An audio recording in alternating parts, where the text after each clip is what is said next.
Ladies and gentlemen, I'd planned to speak to you tonight to report on the State of the Union. But the events of earlier today have led me to change those plans. Today is a day for mourning and remembering. Nancy and I are pained to the core by the tragedy of the Shuttle Challenger. We know we share this pain with all of the people of our country.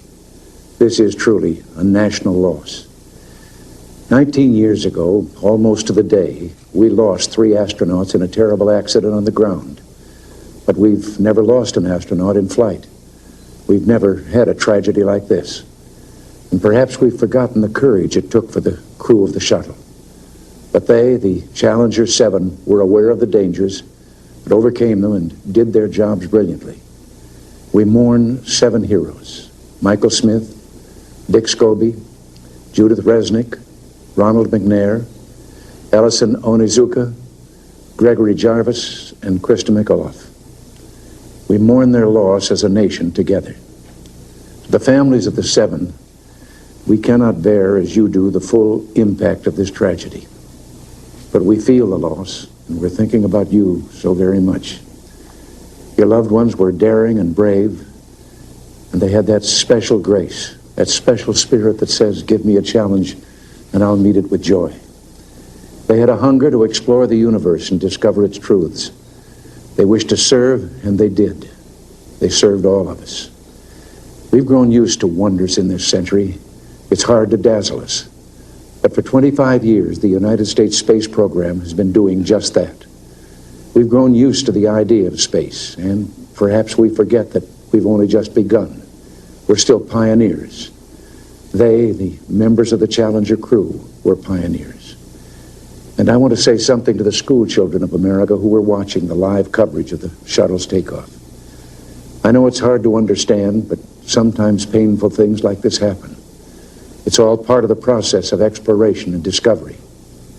It's all part of taking a chance and expanding man's horizons.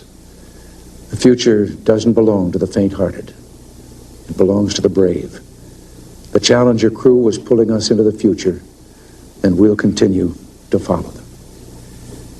I've always had great faith in and respect for our space program, and what happened today does nothing to diminish it. We don't hide our space program. We don't keep secrets and cover things up. We do it all up front and in public. That's the way freedom is, and we wouldn't change it for a minute.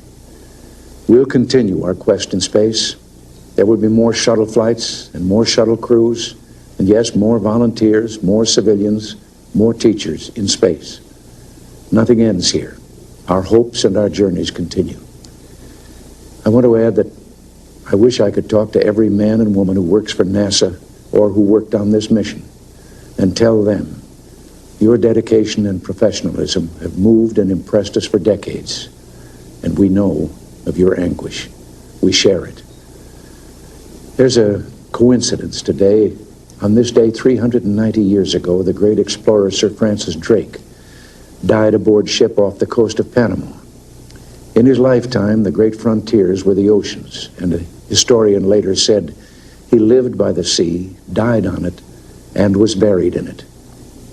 Well, today, we can say of the Challenger crew, their dedication was, like Drake's, complete. The crew of the Space Shuttle Challenger honored us for the manner in which they lived their lives.